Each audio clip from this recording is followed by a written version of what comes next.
Now I've only got about 10 minutes of lunch break left after having eaten, but I figured I'd do something other than the engine for a little bit. And so I want to turn my attention to the clocks. And I really hate white dials. They look awful to me, so I know a lot of people like them. We need to keep this one, but what I want to do is take some of the bits from this, i.e. the black background, and not sure on the needles yet. I'll see which one I prefer, either the white needles or the red needles. But as far as I can tell, they are eyeballing it identical. This one's got the chrome rings on it, which I'm thinking I might paint orange, which would be quite a nice little touch, I think. I think if I do the whole background orange, it'll look a bit naff. But a little subtle nod would be quite nice. There are several companies that make all sorts of different kits that you can change out really fancy looking dials and stuff, but I don't think I fancy spending 80-90 quid on a set of those when a couple of minutes on a lunch break and a little squirt of spray paint should do a nice enough job, I think.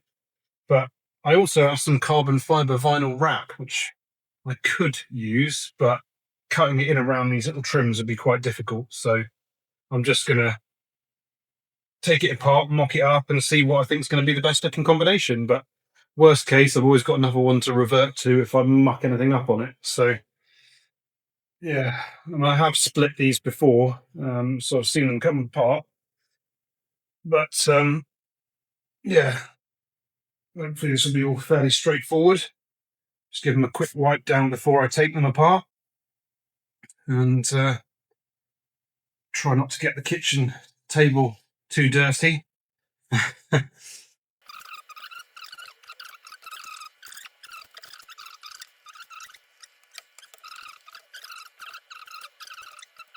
So this one's got nice little rests for where the needles go to.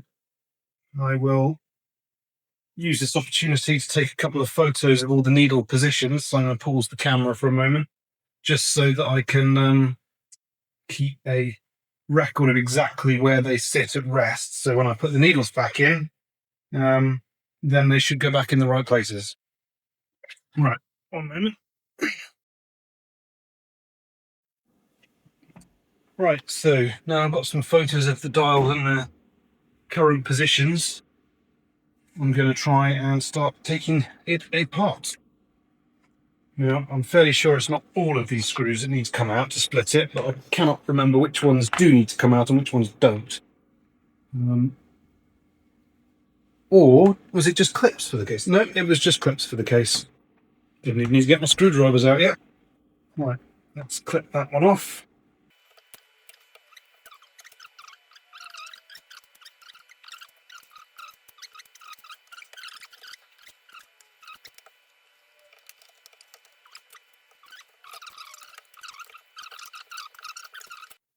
Right, there we go. Are they still all the same? They look like they should be a nice straightforward fit and swap. I'm still got a little bit of foam around that where that one hasn't. And there is more circuitry in this one compared to the other one, so I'm going to have to hold the dials up to the light when I get them off and make sure they've still got all the same warning symbols behind them. Because if some of the warning symbols don't line up, that will be a potential IVA problem. So, well, we're just going to have to start taking it apart and find out. So, right, let's lay the... What am I doing on time? So I've done a quick Photoshop mock-up of orange rings and carbon fiber backdrop, or without the carbon fiber backdrop. I kind of like the carbon fiber, but it's going to be an absolute mission to cut it neatly. So I'll see how it goes, but as a fallback, I don't mind this. So anyway, let's get on to it. First coat of orange gone on. Give it a little while to dry and then stick some more on. Right, so I've managed to wrap it and do a reasonable job. Could be neater on a few of the edges, but it's very slim thing to work with, and it's not a very sticky plastic for the vinyl. Not sure how well it's going to last, but it'll do for now. So next thing up is to paint the rings and then swap the dials. Right, so now I need to swap the clock faces over from one to another. And I've read somewhere that a good way to do it is a couple of teaspoons either side of the dials and just lever them up. So I'm going to start with this one.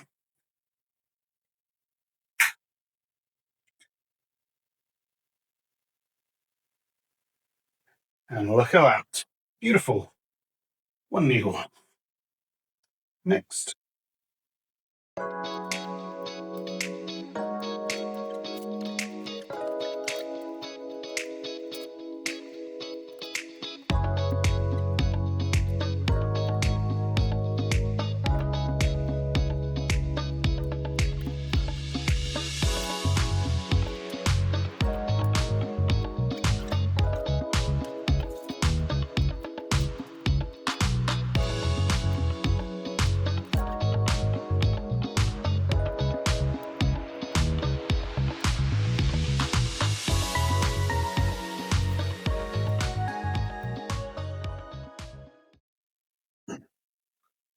Right, so I have noticed that the one I'm keeping has orange backlights and this one has green backlights, which is good.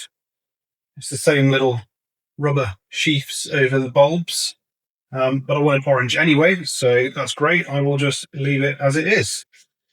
And then hopefully we shall not need anything else from here.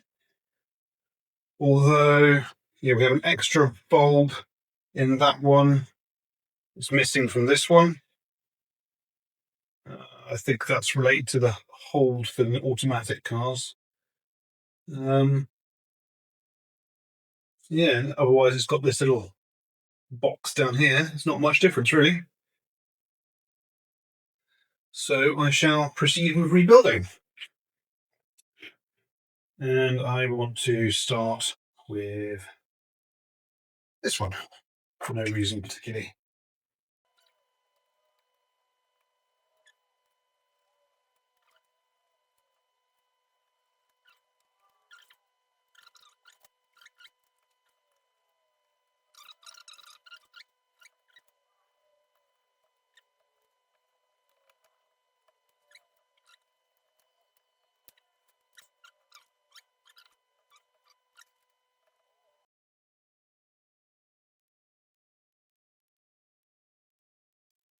Yeah, I just don't think the peak's going to go very well with the orange. So I'm going to stick with the white ones. Goodbye.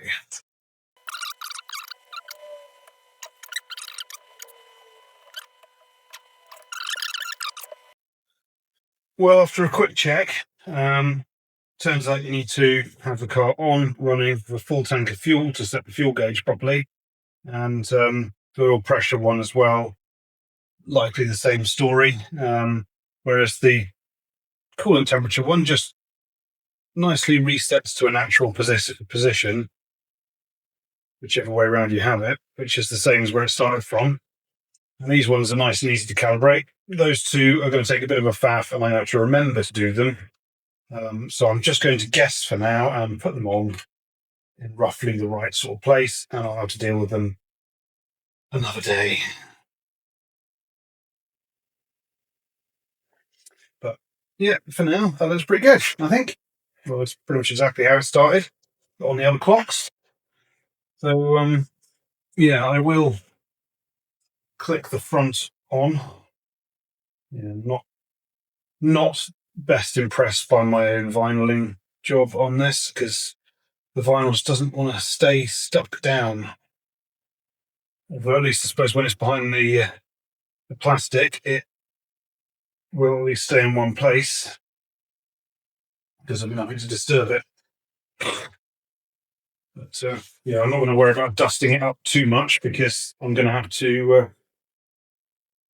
get it all apart again in order to do the needle adjustments. So I can clean it again then. So for now, let's just chuck it together.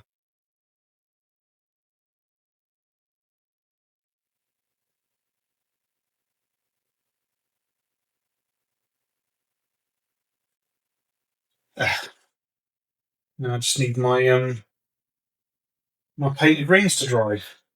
I think it's going to look pretty smart. So quite a transformation from the white dials to the new look. Much better.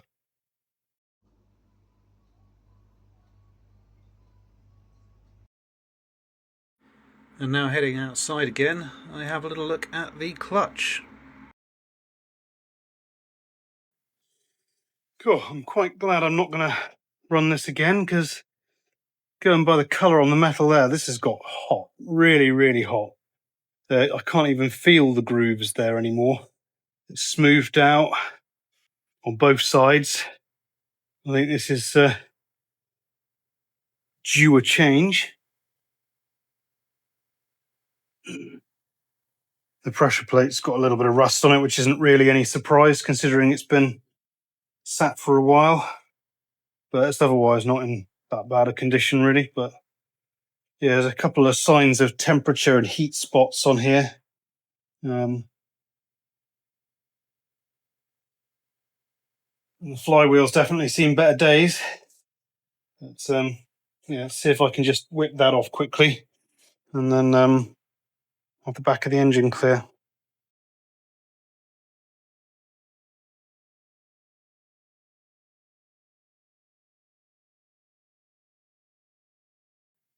Right, well, I'm glad I did take the clutch off in the end, because yeah, there is a leak from the rear main seal, which is good because I got a replacement one. I think I need to get some sealant for the bolts, because I think from memory the bolts go right through to the oil, and if you don't seal them up then they leak, but then they also need Loctite on them. So I think I might just look at what Mazda used and maybe get some OEM stuff for that. Yeah, flywheel pretty ugly looking, pressure plate much the same, and clutch pretty much end of life. So yeah, great clean away.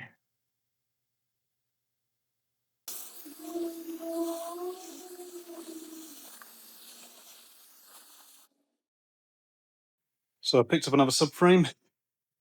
It's in fair condition. Not quite as tidy a condition as the other one, but this one doesn't have a bolt stuck in it. So yeah, anyway, that one's good to go, and that one can go on the pile of stuff to go in the bin.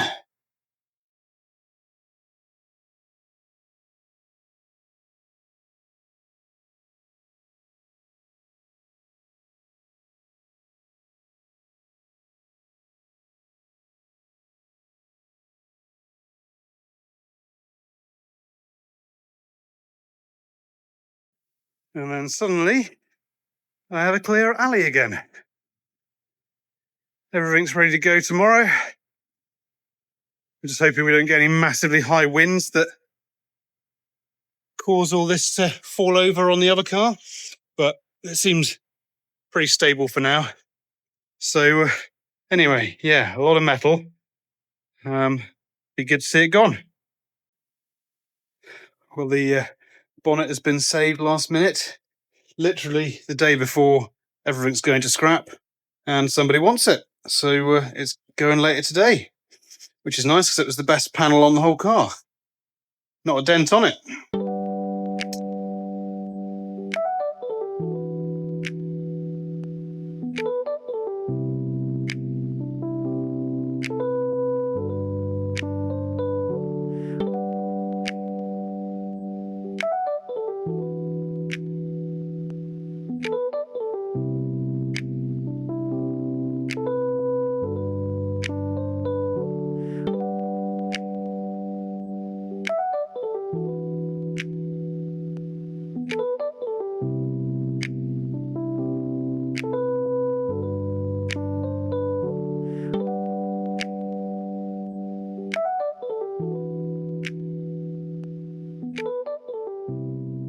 ready to go. This part of the project's been really good fun. So it'll be a bit of a shame to see the metal companion in the alley disappear. But got to make room for the next thing. Fingers crossed I've got everything important off it. There's not really much left to take off. So yeah, fingers crossed. Bye.